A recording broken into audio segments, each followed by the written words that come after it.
在地上大條來關心講啊，台電公司有提出興達電廠第2期改建的計劃。昨呢，在咧高雄永安舉辦環境影響的說明會，因為第1期的工程有造成人人家厝損斷，要未賠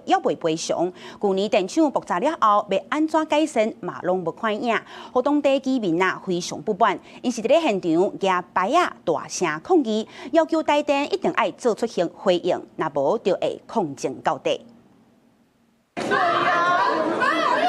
高雄永安烏那頭的居民大聲發出心中的不滿。台電7月下晡舉辦第2期電廠改建計劃環境影響說明會，講因為高雄有愈來愈儕科技業來設廠，這個產業食電動，除了第2期要增加2台新機組，原地答應要提落來5台舊機組，使用年限嘛要延到2037年。民眾認為第1期工程就是因的厝殼損斷，保險甲單也未講好勢，尤其舊年9月電廠爆炸，台電答應要做的災害警報措施，嘛攏無看。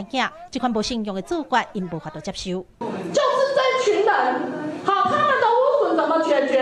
好，他們的生命財產怎麼保障？居民的安全，一些受到危害的這個疑慮，以及我們為什麼要建這個機組等等的這些意見，台電都會詳細交流協會做回復。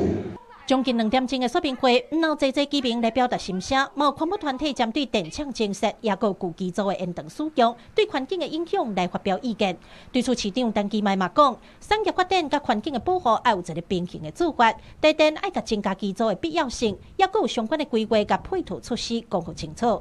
咱產業的發展，咱污染愛控制，空氣會當變較好，這是一件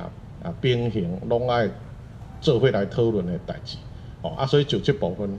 市政府嘛會甲台電員哥繼續來做協調。烏那頭的居民強調，伊毋是反對經濟發展，不過個台電絕對袂使甲地方的生命財產安全放外掛。陳其邁也呼籲環境部未來佇咧寬頻審查的時，針對降低污染也個民眾的疑慮，要安怎改善的部分，一定要要求台電提出明確的做法。記者柯家族、柯朝陽、高陽昌報道。